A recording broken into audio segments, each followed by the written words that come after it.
পটি পেয়ে গেছে, খুব অল্প করে ছাড়াতে হয়। হ্যাঁ, এই তো গুড বয়, টু এটা পারে।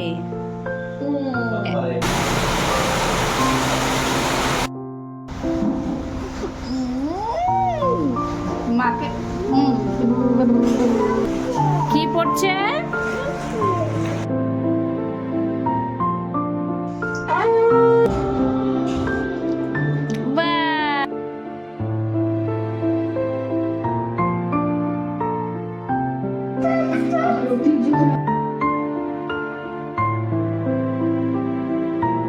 হাই এভরিওয়ান, কেমন আছো তোমরা সবাই? আমরা খুব ভালো আছি, আশা করছি তোমরাও ভালো আছো।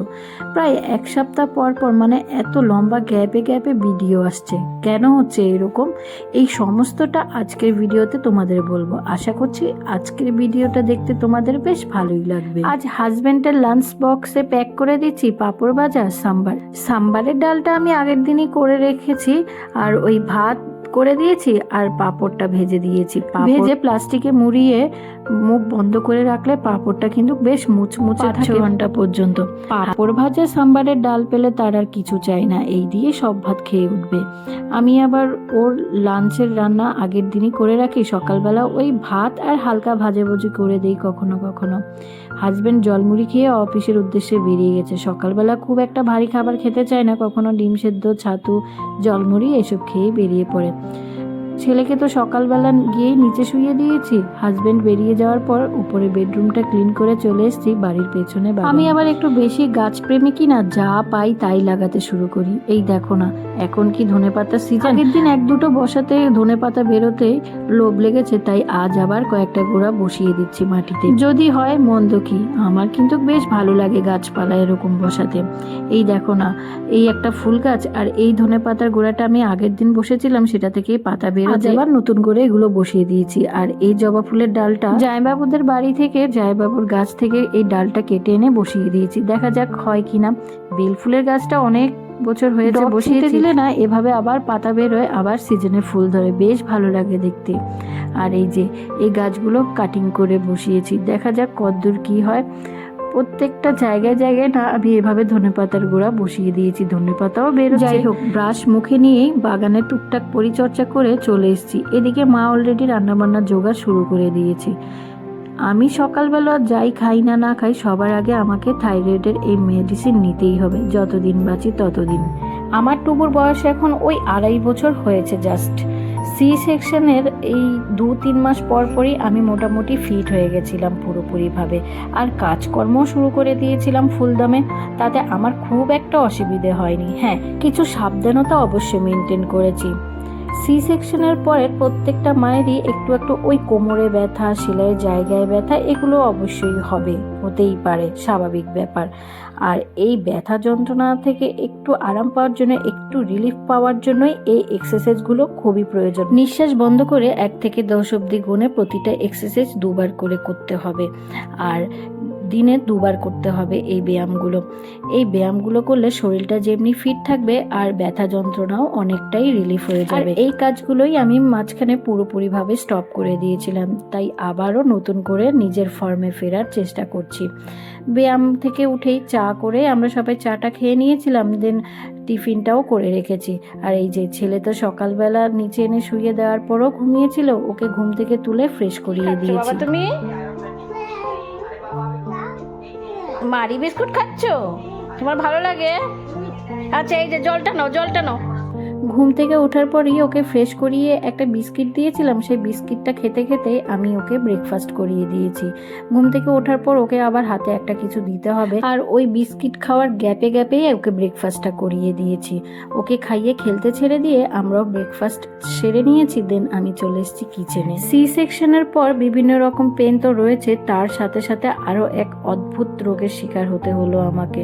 জানো তো, মনে হচ্ছে যেন সব কিছু মিলিয়ে জীবনটা প্রায় এলোমেলোই হতে চলেছে আমার। সি সেকশনের পরে ইদানিং আমি যে সমস্যা ফেস করছি, যেটা খুব বেড়ে গেছে ইদানিং, সেটা হলো সমস্ত কিছু। এর মধ্যে রান্নাবান্না কমপ্লিট করে রান্নাঘরটাও ক্লিন করে নিয়েছি। আজকে দুপুরের মেনুতে হচ্ছে লাউ ডাল, হাজবেন্ডের জন্য রুই মাছের ঝাল পেঁয়াজ দিয়ে, আমাদের জন্য শিম আলু দিয়ে রুই মাছের ঝাল। এই যে হাজবেন্ডের আগামীকালের রান্নাটা আলাদা করে ঢেকে রেখেছি। পটি পেয়েছে খুব জোর। আচ্ছা তাহলে মা পরে ঘর মুছবো। হ্যাঁ এসো চলো, মার হাত ধরো।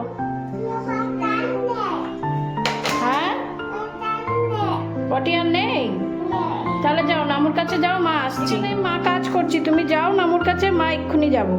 এই যে মার কাজ হয়ে গেছে, মা এখন রান্নাঘর মুছবো, মুছে তারপর তোমার কাছে যাব। হ্যাঁ যাও, গুড বাই বাবা। আবার পটি পেয়েছে? তুমি যে বললে পটি নেই। পটি আছে? টয়লেটে যাবে? আচ্ছা চলো, মার হাত ধরো তো, এদিকে আসো।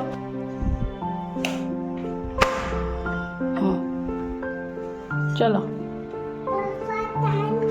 পটি আর নেই? কেমন দুষ্টু, ওরে দুষ্টু। দাঁড়া, তুই মাকে আনার জন্যে না? তুমি কি গুড বয় না ব্যাড বয়? Good boy. টুবু বেটা শোনা একটু একটু করে বাড়তে বাড়তে তার দুষ্টুমির পরিমাণটাও বেড়ে চলেছে, মানে বুদ্ধিতেও একটু দুষ্টু হয়েছে। মাকে কাছে পাওয়ার জন্য অনেক দুষ্টুমি বুদ্ধিও আজকাল অ্যাপ্লাই করে। ওই রান্না বান্না শেষ করে আদাগুলো ছাড়িয়ে নিচ্ছিলাম, আদাগুলো কুচো করে ব্লেন্ড করে নেব। কয়েকটা দিন চলে যাবে এই আদা দিয়েই। অল্প করে ছাড়াতে হয়। হ্যাঁ এই তো গুড বয়, টুবু বেটা পারে। এই যে টুবু বেটা, টুবু বেটা, এটা কি বেনানা? ও বাবা, দেখেছো তুমি বাইরে যেতে বলছো, কেমন বাইরে মেঘ ডাকছে আকাশে, দেখেছো? এই পুরোটা খাবে? হ্যাঁ হ্যাঁ, তবে তো তুমি গুড বয় হবে, তবে তো বড় হয়ে যাবে। সব খেয়ে নেবে? আচ্ছা খেয়ে নাও। এ বাবা, পুরোটা খেতে হবে, না তো ওই যে বাইরে ডাকছে, কিন্তু আকাশ থেকে জুজু ডাকছে। হ্যাঁ সম্পূর্ণটা খেতে হবে, নয়তো ওই জুজু চলে আসবে কিন্তু। আর তুমি তো গুড বয়, তুমি তো সম্পূর্ণটা শেষ করবে বলেছো, তাহলে তো সে গুড বয় হবে। এই ব্লগটা শুট করেছিলাম গত বৃহস্পতিবারে। একদম মেঘ কালো হয়ে পুরো অন্ধকার হয়ে বৃষ্টি নেমেছিল, খুব জোর বৃষ্টি হয়েছিল কলকাতার দিকে। আসলে মেনশন করে না দিলে তোমরা বুঝতে পারবে না, কারণ আমি তো রোজ আর আজকাল ব্লগ দিতে পারছি না। এখন ঘড়িতে সময় ছিল ওই দুপুর 12টার মতো।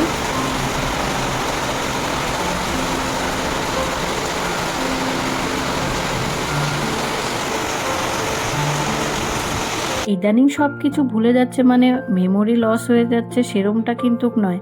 মানে ওই ধরো কোন জায়গার জিনিস কোন জায়গায় রাখছি আমার একদম মনে থাকছে না। অনেক দরকারি জিনিসপত্র কখন কোথায় রেখে দিচ্ছি, তারপরে একদম পুরোপুরিভাবে ভুলে যাচ্ছি, একদম মনে করতে পারছি না।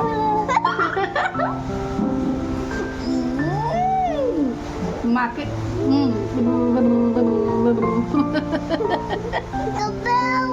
এইসব বুদ্ধি তোমায় কে শেখায় বলো? ঠাকুর শেখায়, ঠাকুর গোপাল, গোপাল ঠাকুর শেখায়। ঘরে ছোট ছোট জিনিসপত্র কোথায় যে রেখে দিচ্ছি খুঁজেই পাচ্ছি না, দরকারের সময় ভীষণ অসুবিধায় পড়তে হচ্ছে। মানে ওই চিরুনি বা রান্নাঘরের জিনিসপত্র সমস্ত কিছু অগোছালো হয়ে যাচ্ছে। আসলে কি জানো তো, এই জিনিসগুলো হয়তো আমার মতো অনেক মায়েরাই ফেস করে। মনে হয় যেন মেমোরিটা অনেকটাই খারাপ হয়ে গেছে, কিন্তু ব্যাপারটা সেটা নয়। আমরা যখন মা হই, সেটা সি সেকশন হোক কিংবা নর্মাল ডেলিভারি হোক না কেন, আমাদের সমস্ত ধ্যান জ্ঞান হয়ে যায় আমাদের বাচ্চাটা, তাই আমরা নিজেদের খেয়াল রাখতে একদম ভুলে যাই। জুজু এসে ওই আকাশ থেকে জুজু নেমে খপাস করে ধরবে তোমায়। চলো আমরা পালাই বাবা। কি পড়ছে? ভীতি।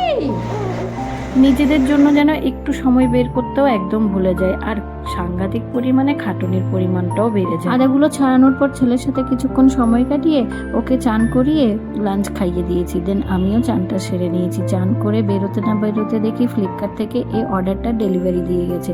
আমি 6 পিস হ্যাঙ্গার ডেলিভারি করেছিলাম, সেটাই দিয়ে গেছে। আমাকে কিছুতেই বার করতে দিচ্ছে না, সেই বার করবে। হ্যাঙ্গারগুলো বেশ মজবুত, ভীষণ পছন্দ হয়েছে। হ্যাঙ্গার নিয়ে কিছুক্ষণ খেলা করছিল, তারপরেই তার বায়না উঠেছে, মানে ওর ভীষণ ঘুম পেয়ে গেছে, তাই আর কি ওকে ঘুম পাড়িয়ে দিয়েছিলাম। আমি ওকে ঘুম পাড়াতে পাড়াতে মার বাবা দুপুরের খাবারটা খেয়ে নিয়েছে। ওকে ঘুম পাড়িয়ে আমি আমার দুপুরে লাঞ্চটা সেরে নিয়েছিলাম। দুপুরবেলায় একটুখানি রেস্ট করি কিংবা কোনো ভিডিও এডিটিংয়ের কাজ থাকলে সেটা করি, কিন্তু খুব একটা ঘুমাই না। আবার যদি মনে হয় শরীরটা খারাপ লাগছে তাহলে সেদিন একটু ঘুমাই। এখন আবার তোমাদের সাথে দেখা হচ্ছে সেই বিকেলবেলা। ছেলে ঘুম থেকে ওঠার পর বিকেলে ওকে একটু ম্যাগি করে দিয়েছিলাম।